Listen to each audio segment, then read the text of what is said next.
இந்த நாளிலும் செய்திக்கு ஆதாரமாக நாம் வாசிக்க வேண்டிய வேத பகுதி ஆதியாகமத்தின் புஸ்தகம் 39:15.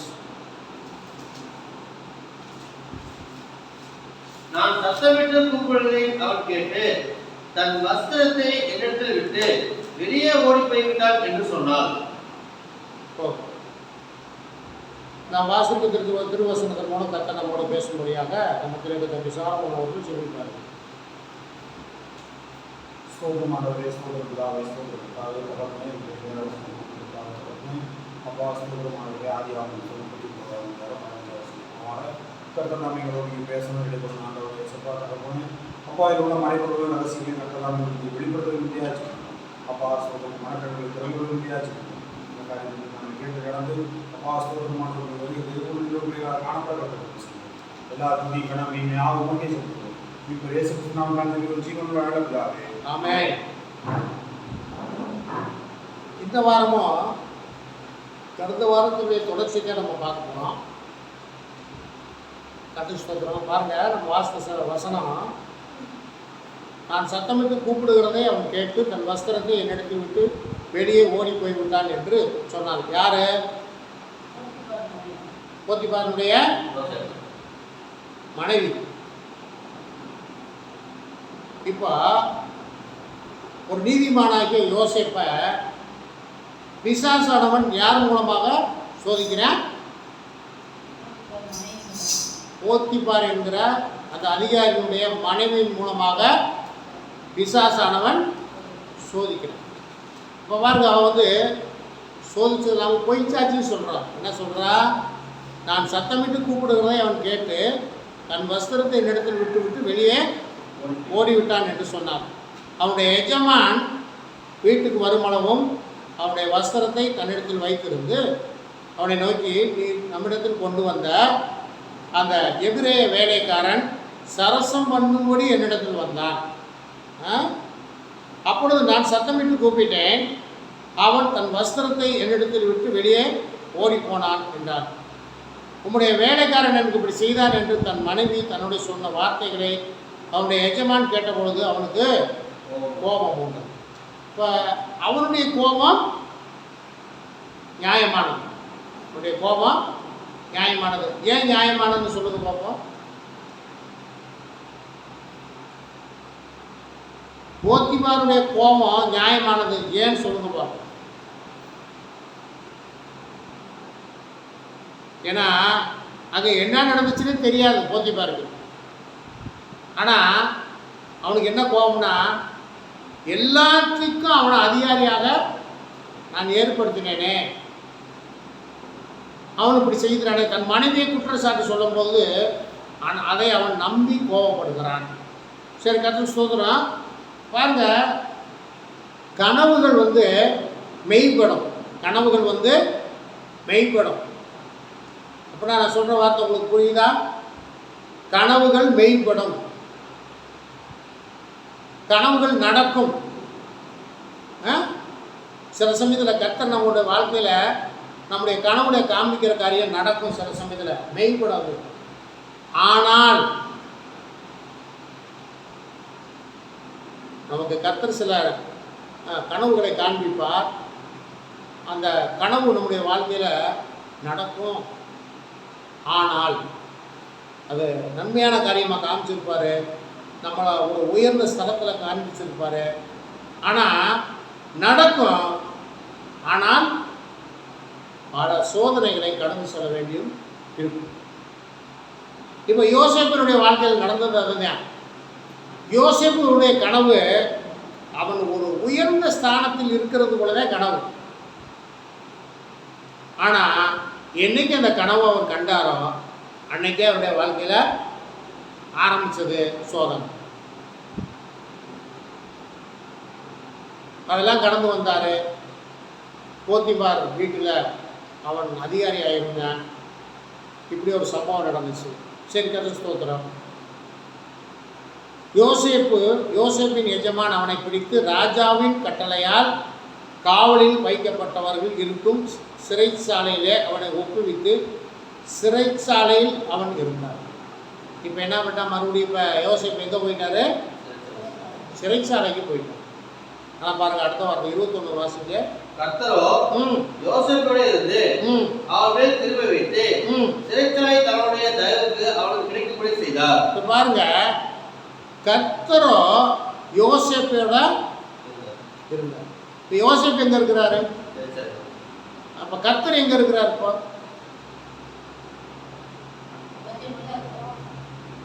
இப்போ பாருங்க யோசேப்போடு கூட கர்த்தரோ யோசேப்போடு கூட இருந்து இருக்கிறார். யோசேப்பு கூட இருக்கார். யோசேப்பு சிறைச்சாலையில் இருக்கார். அப்ப கர்த்தர் எங்க இருக்கிறாரு? யோசேப்பு கூட அங்கே தான் இருக்கார். புரிஞ்சுக்கிட்டீங்களா? அவன் மேல் கிருபை வைத்து சிறைச்சாலை தலைவனுடைய தயவு அவனுக்கு கிடைக்கும்படி செய்தார். இப்போ பாருங்க இந்த அந்த ஒரு ஸ்தானத்துக்கு ஒரு நல்ல ஒரு ராஜாவுக்கு அடுத்த ஒரு ஸ்தானத்துக்கு வரணும்னா யோசேப்பினுடைய வாழ்க்கையில் இதெல்லாம் நடந்தே ஆகணும். அந்த இடத்துக்கு கொண்டு போகணும்னா என்னுடைய வாழ்க்கையில எல்லாம் நடந்தே ஆகணும். அதுவே கர்த்தருடைய பிள்ளையில நம்ம வேதவசனம் சொல்லுறதுக்கு நீங்கள் ராஜாக்களும் ஆசாரியர்களுமாய் இருக்கிறீர்கள்.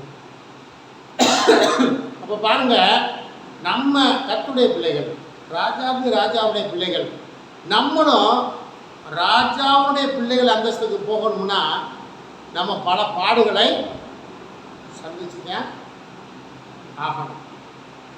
சந்திச்சாக்க அந்த இடத்துக்கு நம்மளால் போக முடியும். ஏதோ தேவனுடைய ராஜ்யத்தை சுதந்திரத்துக்கு கொள்ளணும், பரலோகத்துக்கு போகணும்னா நம்ம நினைக்கிறது கூட ஒரு பஞ்சுமெத்த வாழ்க்கை அல்ல. நல்லா மனதில் நீங்கள் நல்லா வச்சுக்கோங்க. கர்த்தருக்கு ஸ்தோத்திரம். இப்போ வாசிப்போம் 21வது வசனத்தை வாசிக்கிறீங்க. இப்போ 40வது அதிகாரத்தில் 1 வாசிப்போம். இந்த நடவடிக்கைகளுக்கு பின்பு எகிப்து ராஜாவுக்கு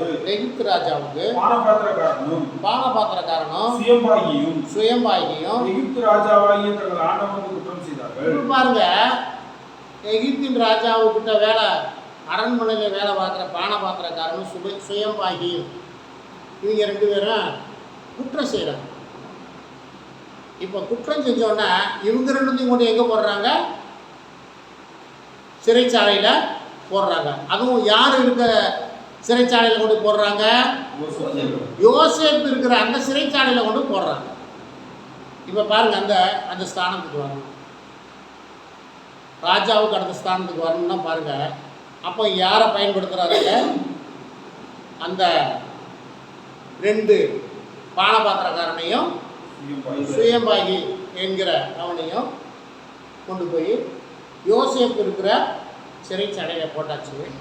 இப்போ பாருங்க கர்த்தர் யோசேப்போடு இருந்ததுனால சிறைச்சாலை தலைவன் சிறைச்சாலையில் வைக்கப்பட்ட யாவரையும் யோசேப்பின் கையிலே ஒப்பு கொடுத்தார். 39:22 சொல்லுது பாருங்க. 39:22 சிறைச்சாலை தலைவன் சிறைச்சாலையில் வைக்கப்பட்ட யாவரையும் யோசேப்பின் கையிலே ஒப்புவித்தார். அங்கே அவர்கள் செய்வது எல்லாவற்றையும் யோசேப்பு செய்துவிட்டான். கர்த்தர் அவனோடு இருந்தபடினாலும் எதை செய்தாலும் கர்த்தர் வாய்க்கப்படினபடினாலும் அவன் வசமாயிருந்த யாதொன்றை குறித்தும் சிறைச்சாலை தலைவர் விசாரிக்கவில்லை. இப்ப பாருங்க சிறைச்சாலைக்கே என்ன பண்றாரு? இப்போ யோசேப்பு பெரிய அதிகாரி ஒருத்தர் இருந்தா கூட எல்லாத்தையும் யோசேப்பு கையில ஒப்படைச்சிட்டு போயிட்டான். அவன் எல்லாத்தையும் பார்த்தா கர்த்தர் அவனோடு இருந்ததுனால இந்த காரியத்தில் கர்த்தர் ஆசீர்வதிச்சாரு. அங்கேயும் கூட பாருங்க சிறைச்சாலையில் கூட யோசேப்பு ஒரு குற்றமும் செய்யவில்லை. இந்த காலகட்டத்தில் அந்த பார்வோனுடைய 2 வேலைக்காரர்கள் சில கனவுகளை காண்கிறார்கள். அப்போ அந்த கனவுகளை யோசேப்பினிடத்தில் சொல்லும் பொழுது தான் யோசேப்பு அந்த கனவுகளுக்கு அர்த்தத்தை சொல்லுகிறார். இப்படியாக அந்த காரியம் நடந்து கொண்டிருக்கிறபடினால போய்கொண்டிருக்கிற போது அந்த சுயம்பாயின் தலைவனையோ தூக்கி போட்டார். யோசேப்பு அவர்கள் சொன்ன அர்த்தத்தின்படியே சம்பவித்தது. ஆனாலும் பானபாத்திரக்காரரின் தலைவன் யோசேப்பை நினையாமல் அவனை மறந்து மாற்றிவிட்டார். இப்போ பாருங்க, அவங்களுடைய வாழ்க்கையில் நடக்க போகிறத, அந்த 2 பேருடைய வாழ்க்கையில் நடக்க போகிறத யோசேப்பு சொல்லிட்டான். எவன் சாவேன்னு சொன்னானா அவன் செத்து போயிட்டான். யார் விடுதலையாக்கப்பட்டு மீண்டும் நீ போத்திபாருக்கு வந்து நீ மன்னிக்கணும், நீ வந்து எகிப்தின் ராஜாவுக்கு நீ பானபாத்திரக்காரனா மறுபடியும் போவாய்ன்னு சொல்கிறது போல அவன் விடுதலையாக்கப்பட்டு போத்திபாருடைய மன்னிக்கணும் பார்வோனுடைய அரண்மனையில் போய் ராஜாவுக்கு திராட்சை ரசம் கொடுக்குற பானபாத்திரக்காரனாக மீண்டும் அவன் அரண்மனைக்கு போயிட்டான். இப்போ பாருங்க, சரி ரைட்டு, இதெல்லாம் நடந்துருச்சு. இப்போ யோசேப்பு ஒரு நல்ல இடத்துக்கு வரணுமே. ஆனால் யோசேப்பு எங்கே இருக்கிறாருப்பா? சிறைச்சாலையில் தான் இருக்கிறார். சரி, இப்போ யோசேப்பு விடுதலை ஆக்கப்படணுமே, அதுக்கு என்ன நடக்கணும்? அப்போ தான் பாருங்க, பார்வோனுக்கு சில கனவுகள் தோன்றுகிறது. பார்வோனுக்கு சில கனவுகள் தோன்றுகிறது. இப்போ அந்த கனவுகளை கண்ட பார்வோன் மிகவும் கலங்கி போய் இருக்கிறார். அந்த கனவுகளுக்கு அர்த்தத்தை சொல்கிறதுக்கு யாருமே இல்லை. அப்போத்தான் அந்த பானபாத்திரக்காரன் போய் பார்வோன்ட்டு சொல்கிறான், இந்த மாதிரி சிறைச்சாலையில் ஒருத்தர் இருக்கிறேன், அவன் எங்களுடைய கனவுகளுக்கு அர்த்தம் சொன்னேன், அவன் சொன்னது மாதிரியே நடந்துருச்சு சொன்னாங்க. இப்போ மறுபடியும் பாருங்கள், யோசிப்பீங்க சிறைச்சாலையிலிருந்து அரண்மனை கொண்டு வரப்படுகிறார். அதில் நீங்கள் படமாக நீங்கள் பார்த்தீங்கன்னாக்க அந்த யோசிப்பை சிறைச்சாலையிலேருந்து கொண்டு வர்றதுக்கு அவ்வளவு தீவிரமாக வேலை பார்ப்பாங்க. யோசிப்பை உட்காந்து குளிப்பாட்டுவாங்க, ட்ரெஸ்ஸை மாற்றுவாங்க, வண்டியில் வச்சு தூக்கிட்டு வருவாங்க. அதெல்லாம் நடக்கும். நீங்கள் இந்த படத்தை யோசிப்பு படத்தை நீங்கள் எத்தனை பேர் பார்த்தீங்கன்னு தெரியல, கொண்டு வருவாங்க. அப்போ வந்தோம்னா பாருங்கள், கர்த்தர் ஸ்தோத்திரம்,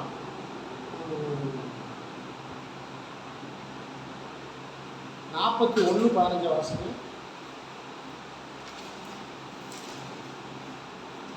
பார்வோன் யோசேப்பை நோக்கி, ஒரு சொப்பனம் கண்டேன், அதன் அர்த்தத்தை சொல்ல ஒருவனும் இல்லை. நீ ஒரு சொப்பனத்தை கேட்டால் அதன் அர்த்தத்தை சொல்லுவாய் என்று உன்னை குறித்து நான் கேள்விப்பட்டேன் என்றார். அப்பொழுது யோசேப்பு பார்வோனுக்கு பிரதியுத்தரமாக நான் அல்ல, தேவனே பார்வோனுக்கு மங்களமான உத்தரவு அருளி செய்வார் என்றார். நான் அல்ல, தேவனே பார்வோனுக்கு மங்களகரமான உத்தரவு அருளி செய்வார். இப்போ பாருங்க, அப்போ இந்த கனவுக்கு கூட அர்த்தம் சொல்றது யோசேப்பு அல்ல, யோசேப்பின் மூலமாக கர்த்தர் தான் அதுக்கான அர்த்தத்தை சொல்லணும். இதெல்லாம் சொல்லியாச்சு. சொன்னதுக்கப்புறம் பாருங்க, ஒரு காரியம் வரும் பாருங்க.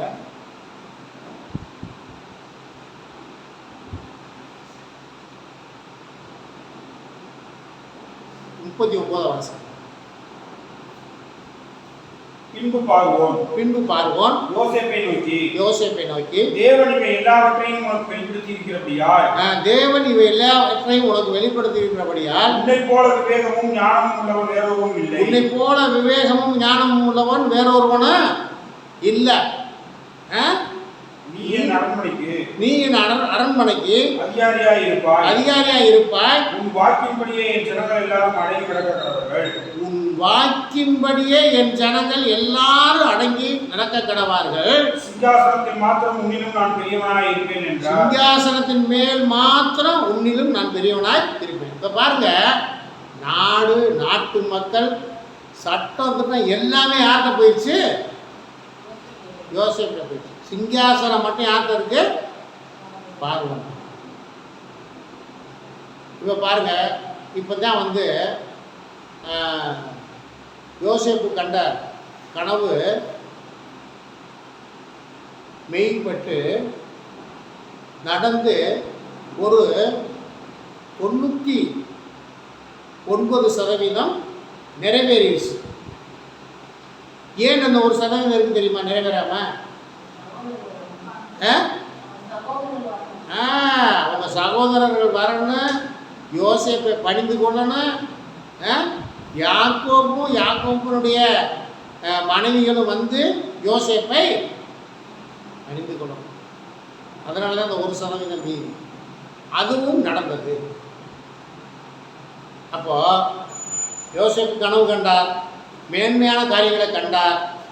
ஆனால் அந்த ஸ்தானத்தை அடைவதற்கு அவர் பட்ட சோதனைகள், கஷ்டங்கள் கொஞ்சம் நஞ்சம் அல்ல. அந்த படத்தில் எடுத்துப்பாங்க. யோசேப்பு படத்தில் அடிமையாக விற்கப்பட்டு பார்வன் வாங்கிட்டு போயிருவேன். தோட்டத்தில் வேலை செய்கிறது தான் போடுவாங்க. முதன்னு போட்டால் அங்கே ஒரு வேலைக்காரன் இருப்பான். அந்த வேலைக்காரன் யோசேப்பு பாடாப்படுத்துவேன். தூக்க முடியாத ஒரு காரியத்தை தூக்க சொல்லுவேன், செய்யவே முடியாத வேலையை செய்ய சொல்லுவேன். இதெல்லாம் நடக்கும். ஆனால் பாருங்கள், கடைசியில் யோசேப்பு அதிகாரி ஆனவுடனே அந்த வேலை வாங்கினவங்க இவனுக்கு யோசேப்புக்கு கீழே இருப்பேன். அந்த படத்தில் எடுத்திருப்பாங்க. ஆகவே பாருங்கள், நாமும் கர்த்தருடைய பிள்ளைகள், நம்முடைய வாழ்க்கையிலும் அநேக கனவுகள் வந்திருக்கும். அநேக கனவுகளை நாம் கண்டிருப்போம், நம்ம கண்டுக்கிட்டு இருப்போம். நம்ம இந்திய தேசத்தினுடைய ஜனாதிபதியாக இருந்த அப்துல் கலாம் ஒரு காரியத்தை சொல்றார், தெரியுமா உங்களுக்கு? கனவு காணுங்கள். என்ன கனவு காங்கின? அவர் பல அர்த்தம் சொல்லிட்டு போயிட்டாரு. ஆனால் நம்ம என்ன கனவு வாங்கணும் தெரியுமா? நம்முடைய கனவுகள், நம்முடைய எண்ணம், சிந்தனை எல்லாமே எதாக இருக்கு தெரியுமா? மேன்மையான ஒரு காரியத்தை நோக்கியே இருக்க வேண்டும். மேன்மையான ஒரு காரியம். மேன்மையான காரியம் என்னது? பரலோகம். தேவையானது ஒன்றே. ஆகவே நம்ம கனவு வாங்கணும். என்ன கனவு வாங்கணும்? நாம் இரவும் பகலும் தேவனை நோக்கி நம்ம காத்திருக்கணும், அவருடைய ராஜ்யத்துக்கு போகணும். ஆகவே கர்த்தருடைய பிள்ளைகள், நீங்கள் ஜாக்கிரதையாக இருந்து, நம்முடைய வாழ்க்கையில் அடையிற சோதனைகள் வரும், சஞ்சலங்கள் வரும், பிரச்சனைகள் வரும், பிரிவினைகள் வரும், எல்லாம் வரும். ஆனால் நாம் மட்டும் உண்மையாய் மட்டும் இருந்தால் கர்த்தர் நம்மை மேன்மையான இடத்துக்கு கூட்டி செல்வார். கர்த்தர் நம்மை காரியத்தை ஆசீர்வதிப்பார். கர்த்தருக்கு ஸ்தோத்திரம்.